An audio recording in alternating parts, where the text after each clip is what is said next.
Queridos irmãos, queridas irmãs, estão dando sequência, vídeo 329 das sociedades propriamente ditas. A questão ainda é a questão 340, só que findando-se ela. E Livro dos Médiuns, capítulo 29. Então, aqui é a sequência. Não se deve, portanto, esperar que o mal se haja tornado incurável, né? Não se deve, portanto, esperar que o mal se haja tornado incurável. Isso não só na condição de influência maligna, influência de obsessores, de espíritos perniciosos, levianos, numa casa espírita. Isso num geral, né? Por exemplo, você quando percebe que está com uma gripe, ou quando você percebe que você está com uma febre, né? É interessante, a gente respeita, eu também acho dessa forma. Mas quando se manifesta uma febre, a pessoa corre logo e toma um antitérmico. Tá certo. A gente tem que tomar aquele antitérmico pensando que aquilo ali é um método preventivo. Mas assim que toma o antitérmico, a pessoa deve procurar o médico. Por quê? Porque a febre, a dor, ela é um pedido de socorro do organismo. É a forma que o organismo tem de pedir socorro, pedir ajuda, de nos dizer que algo não está certo. Você concorda com isso? É uma forma. Por exemplo, uma criança, um nenenzinho, né? O que ele tem que ele pode chamar a atenção dos adultos quando ele está com fome? A garganta. Ele abre a garganta até no fim e chora, e chora, e chora. A mãe taca a mamadeira na boquinha dele. Não é por aí? O nenenzinho está com uma cólica, dor de ouvido. Ele usa qual ferramenta para avisar, para pedir socorro para a mãe? O choro. Chora a noite inteira. Aí no outro dia a família vai ao médico. A criança está com uma infecção no ouvido. A criança está com a infecção de garganta. A criança está com a cólica. Então, em todo sentido, não é só dentro da casa espírita que nós devemos ficar atentos, né? Não se deve, portanto, esperar que o mal se haja tornado incurável para remediá-lo. Não se deve sequer esperar que os primeiros sintomas se manifestem. O de que se deve cuidar, acima de tudo, é de preveni-lo. Para isso, 2 meios eficazes. Se forem bem aplicados, a prece feita do coração e o estudo atento dos menores sinais que revelam a presença de espíritos mistificadores, é isso aqui também, ó. Reúne-se o grupo, né? E ali, todos em preces, e o estudo minucioso de matérias que trata a respeito desses nossos irmãos charlatões, mistificadores, impostores, obsessores, juntamente ali com aquele paciente, com aquele médium, né? Mas como já dissemos no princípio, boca fechada lá fora. Tudo que acontece dentro de uma casa espírita séria não se comenta do lado de fora, nem com o Papa. Não se comenta. Esses que saem da casa espírita comentando, dizendo tudo que aconteceu lá nos trabalhos, tudo que ficou acertado, que não ficou acertado, eles estão na contramão. Isso não faz parte dos desígnios das leis de Deus contidas nas obras básicas da codificação da doutrina dos espíritos, né? Então, o primeiro atrai os bons espíritos,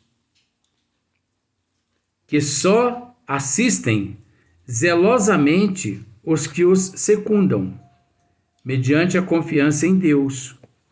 O outro prova aos maus que estão lidando com pessoas bastante clarividentes e bastante sensatas para se não deixarem ludibriar. Então é necessário o estudo meticuloso, minucioso, né? Se um dos membros do grupo for presa da obsessão, olha como que Kardec é uma bênção mesmo. Se um dos membros do grupo for presa da obsessão, sabe o grupo espírita que você frequenta? Sabe o grupo espírita que você frequenta? Então, se um dos membros do grupo for presa da obsessão, se um dos membros, às vezes até pode ser você também, né? Então a gente tem que se colocar no meio também, porque nós fazemos parte do grupo.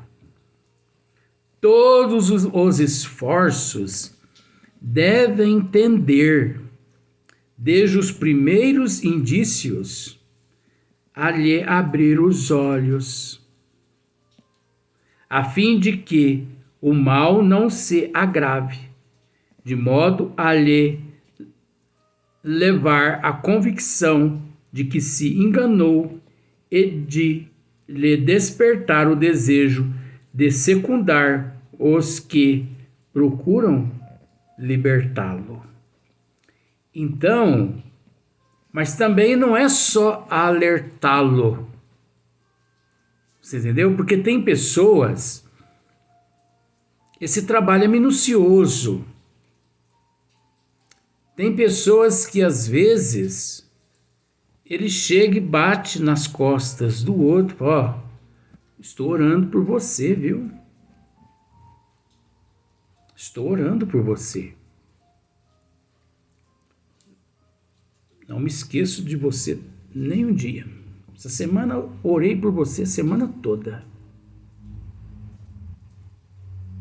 Beleza? Beleza. Então, Luiz, faz a tua parte, porque nós estamos fazendo a nossa parte. Não é só assim, não. De jeito nenhum. Num caso de infiltração de um espírito leviano, de um espírito obsessor, é preciso muito mais que isso. É preciso que os médiuns daquela instituição espírita se reúnam. É preciso que os médiuns sejam portadores de moral, caráter, um pouco de conhecimento da doutrina dos espíritos. Algumas vezes, se os benfeitores acharem necessário, os benfeitores encaminham até aquela casa espírita, aqueles espíritos obsessores, e eles, de acordo com a permissão dos benfeitores espirituais, eles podem ali se manifestar. Vamos usar esse termo manifestar, porque espírito não se manifesta não, e nem incorpora também não. O processo é tudo sintonia, mas vamos deixar isso de lado, porque senão vai complicar a cabeça das pessoas.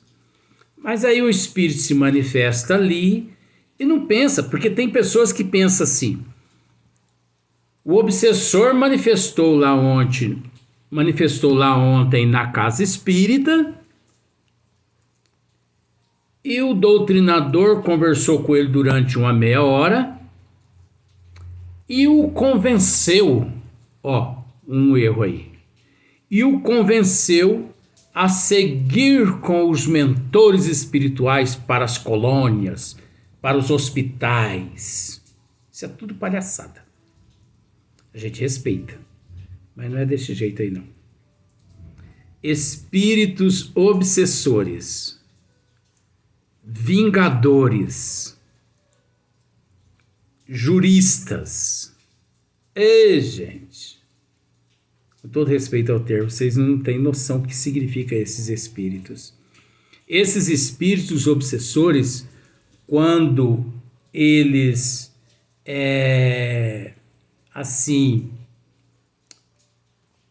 procuram um grupo para destruir realmente aquele grupo ali, ou destruir aquela pessoa, eles são levados àquela casa espírita, eles se manifestam e os benfeitores nem tocam neles. Esse negócio de que esses espíritos são levados para os hospitais, para as colônias, tratado aqui, tratado ali, isso é tudo papagaice. Não é generalizando isso que eu estou dizendo. Porque chega um certo momento que o próprio espírito, ele aquece. O espírito é que tem que aceitar. Não é o doutrinador dizendo: vai com os mentores para os hospitais espirituais. Vai com os mentores porque você vai ser tratado. Vai com os mentores. Não use esse termo com esses espíritos. Porque não é o doutrinador que decide. Não são os benfeitores que decidem o destino daquele espírito. É o espírito que decide a hora que ele quer ser assistido. Você não tem noção. Ninguém tem noção do quanto ele sofre naquele momento. E o sofrimento é tão grande que ele se vê cego mediante aquela babaquice do orador. Então deixa o espírito obsessor. Ele vai se manifestar uma vez, ele vai se manifestar 2 vezes, 10, 20, 30. É preciso assistir aquele médium obsidiado por aqueles obsessores. Não é só bater nas costas do médium, não. Tô orando por você, viu? Beleza? Ontem antes de dormir eu orei tanto por você. Você nem imagina. Senti até o arrepio dos obsessores teus no meu corpo. Isso é tudo babaquice, gente.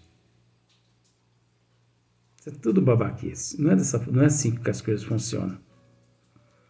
Não se lida com esses espíritos das trevas, espíritos obsessores. Como se lida com esses outros espíritos enfermos, doentes por um outro motivo? Ah, mas esses espíritos obsessores não são enfermos? São enfermos, mas pelo fato deles possuírem um vínculo de débitos para com aquele médium, então ele não pode ser tratado como outros espíritos são na instituição tratados. E outra coisa, você bate as costas daqueles médios, tô orando por você, tô orando por você, tô orando por você e tal. Daí a pouco, você fica sabendo que aquele médium se suicidou.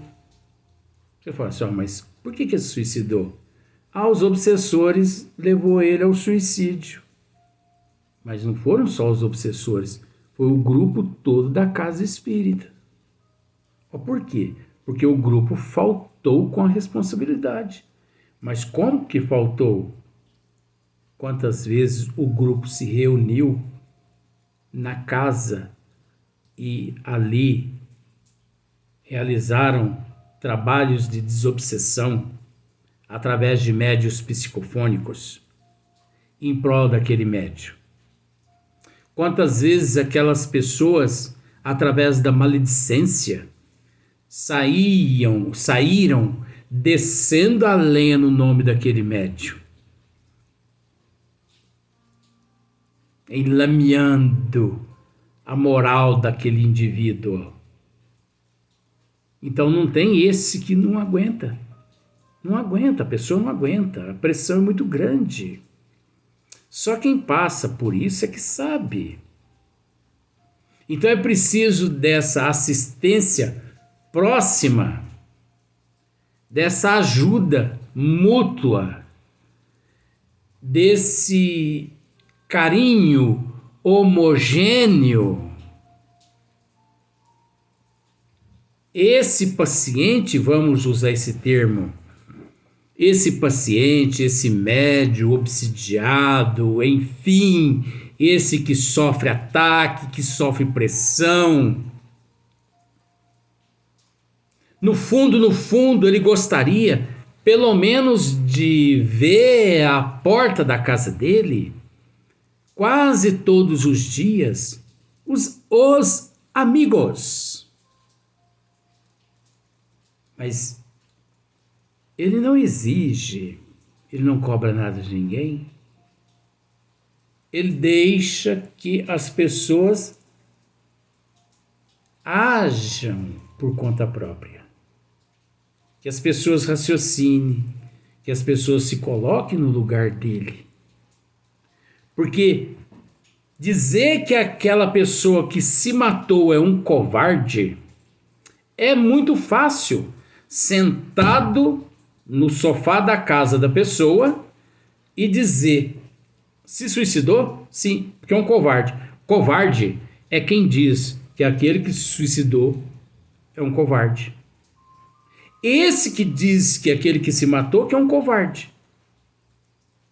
Porque quantas vezes ele pôde fazer algo, mas não fez devido ao orgulho, devido ao egoísmo, devido à inveja, devido ao ciúme, devido à avareza também, devido à maledicência. E, gente, essa doutrina é esclarecedora. Ela mostra tudo. Quais são nossos deveres, nossas obrigações? Só não faz quem não quer, porque todo mundo tem conhecimento. Mas eu não fiz, vergonha da sociedade. Vergonha da sociedade? Então quer dizer que você se preocupa mais com a sociedade do que com Deus, com Jesus, do que com a providência divina? É mais importante a sociedade do que aquela vida que se sucumbiu.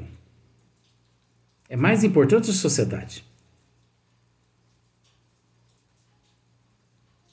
Como ficaria a tua consciência mediante uma situação dessa? Isso é uma mensagem. Isso é psicologia. Como ficaria a tua consciência mediante uma situação dessa? Pensando-se da seguinte forma nesse exato momento: minha amiga, meu amigo se suicidou e eu tenho uma parcela de culpa porque me deixei levar pela sociedade, me deixei levar pela ilusão aqui da vida, da terra. E hoje, onde minha amiga, meu amigo se encontra? É óbvio, nas regiões umbralinas. Eu tenho uma parcela de culpa. Como que você agiria a partir de então? Por isso que o que nós temos que fazer hoje, nós não podemos deixar para fazer amanhã. Ainda mais se tratando de assunto como este aqui que Kardec está tratando. Nós somos uma família cósmica universal em processo de evolução. Ninguém é melhor que ninguém, mas como nós já dissemos em outros vídeos, todos nós somos importantes, todos nós necessitamos uns dos outros. Então, olha só para você ver.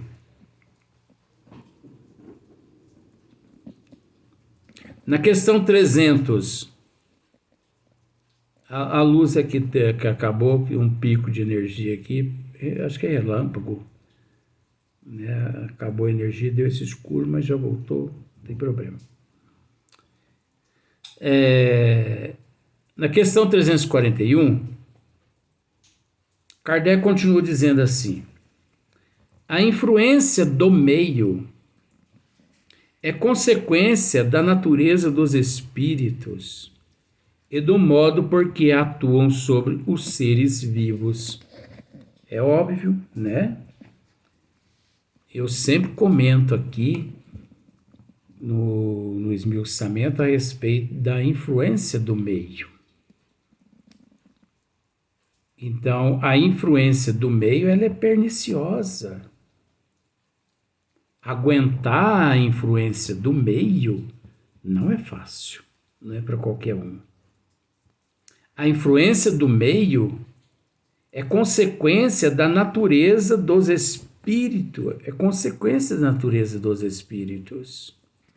e do modo por que atuam sobre os seres vivos, e também de acordo com a forma como os seres vivos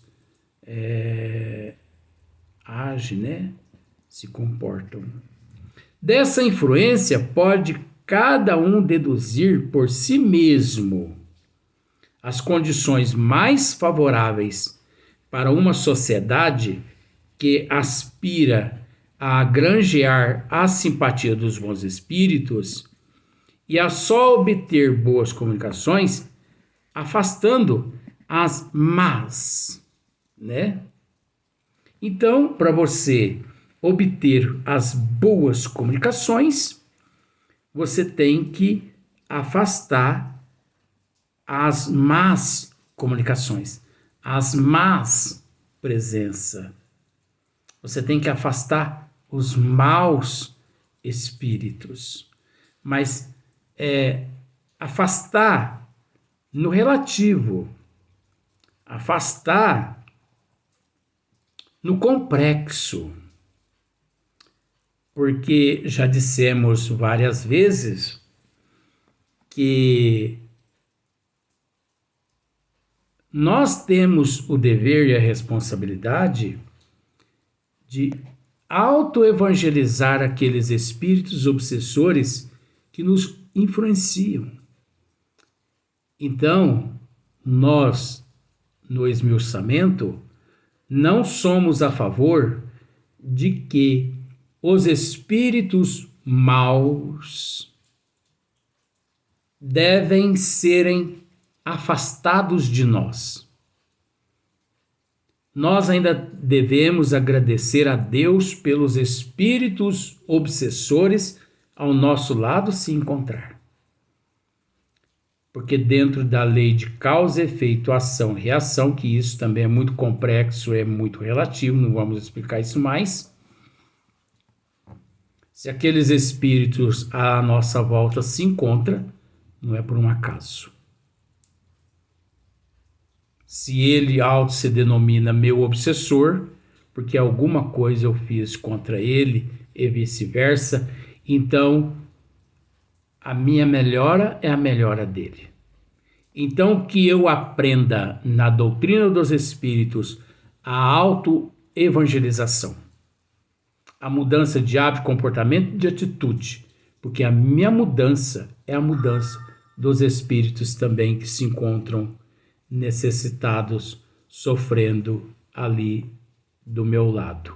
Nós vamos para o próximo vídeo. O Vó quer gravar mesmo.